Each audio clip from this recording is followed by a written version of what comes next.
You wake up on a Saturday. No alarm, no commute.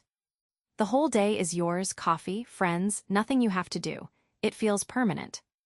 It feels like a law of nature, like gravity or sunlight. 2 days off every 7. It has always been this way. It has not always been this way. Here is the claim I want to convince you of. The weekend is not natural, not ancient, and not safe. It is a recent invention, barely 100 years old. It was fought for, bled for, and almost never existed at all. And more than once, powerful people have tried to take it away from you completely. Sometimes they nearly won. Start with one number. For most of human history, the idea of a guaranteed day off did not exist. At the turn of the 20th century, a typical American factory worker put in 60 hours or more a week, 6 or even 7 days, in heat, in noise, in danger. The 2-day weekend you treat as ordinary is younger than the light bulb, younger than the car, younger than your great-grandmother. So where did it come from, and who keeps trying to steal it back? To answer that, we have to start with the week itself, because even the week is not as solid as it looks. The 7-day week has no basis in astronomy. A day is the Earth turning. A year is the Earth circling the sun. A month roughly tracks the moon. But 7 days. Nothing in the sky marks it. It is a human invention, and a strange one. Most historians trace it to the ancient Near East, to the Babylonians, who held the number 7 sacred and tied it to the phases of the moon, and above all to the ancient Israelites, whose Sabbath made 1 day in 7 a sacred day of rest. That idea stopped working every 7th day, no matter what was genuinely radical. Scholars at Britannica note that no other culture in the ancient Near East had anything quite like a recurring weekly day of rest. Later, in 321 CE, the Roman Emperor Constantine locked the 7-day week into the Western calendar and named Sunday the day of rest. So the rhythm in your life right now traces back through Rome, through Scripture, through Babylon.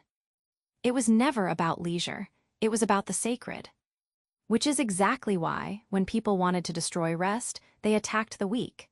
Take revolutionary France. In 1793, the new republic threw out the 7-day week entirely.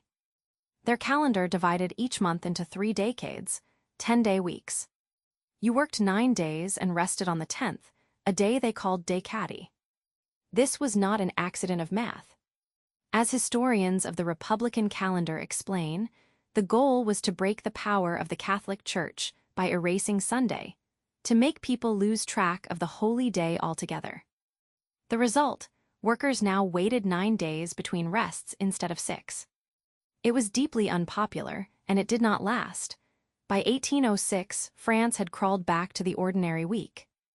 But the lesson stuck: control the calendar and you control rest. Now jump forward to the Soviet Union, because they tried the exact same trick and got much closer.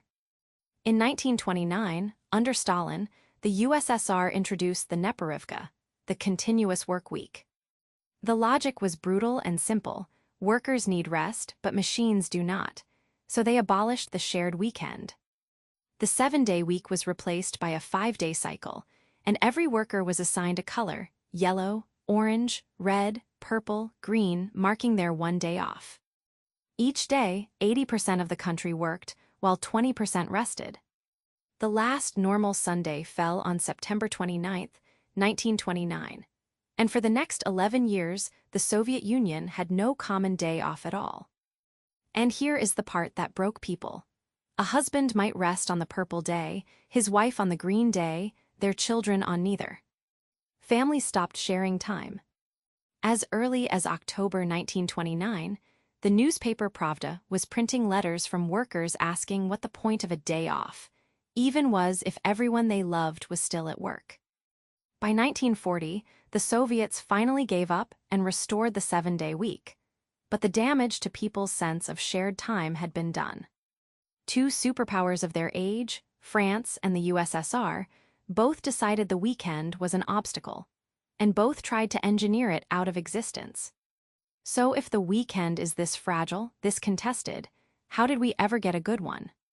The answer is that ordinary people had to invent it and fight for it, piece by piece. It begins with a slogan.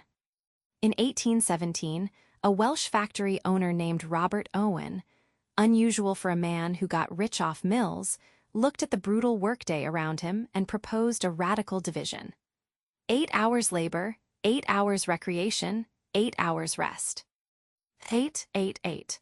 He said plainly that 8 hours of daily labor was enough for any human being. The idea took almost a century to win, and Owen did not live to see it. But that sentence became a banner that workers literally marched under, on picket lines, for generations. Then came the man who made it real at scale. On May 1, 1926, Henry Ford, no socialist, the most powerful industrialist alive, did something stunning. He gave his factory workers a 5-day, 40-hour week, with Saturday and Sunday off, and crucially, no cut in pay. Ford was blunt about why. He said it was high time to rid ourselves of the notion that leisure for workmen is either lost time or a class privilege. But there was cold business logic underneath the kindness. Ford understood that workers with free time and full wallets would go out and buy things, including his cars. Rested workers were also more productive. Because Ford was the giant of his era, other companies followed. The modern weekend had a powerful patron at last, but a gift from a single boss is not a right.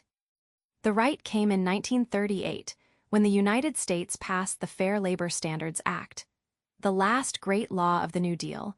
One Franklin Roosevelt ranked second only to Social Security. It capped the workweek, and for the first time, forced employers to pay extra time and a half for every hour beyond 40. Notice the genius of that. It didn't ban long hours, it made stealing your time expensive. The 40-hour week was phased in by 1940, and the 2-day weekend finally became something the law itself defended. Now, it would be easy to tell this as a clean story of progress, rest always winning, marching forever upward. So let me be honest, because that is not quite true. The Fair Labor Standards Act left out huge numbers of people. Farm workers, domestic workers, many women and minorities were simply not covered. The weekend arrived unevenly, and for millions it never fully arrived at all. And even now it leaks. Smartphones put the factory in your pocket. The after-hours email is the new Saturday shift. The weekend was never a finished monument. It is a truce, one that has to be renegotiated by every generation. So who stole your weekend? The honest answer is, many people tried and some nearly succeeded. Kings, revolutionaries, and dictators all understood something we forget, that whoever owns your time owns your life. The weekend is not a gift from nature. It is one of the youngest, most fragile, most fought-over things you own. 2 days. Won by people who never met you, defended by a law younger than your grandparents, and quietly eroding in your hand right now. So this Saturday, when the morning is yours and nothing is due, remember it was almost never yours at all. And it is still quietly up for grabs.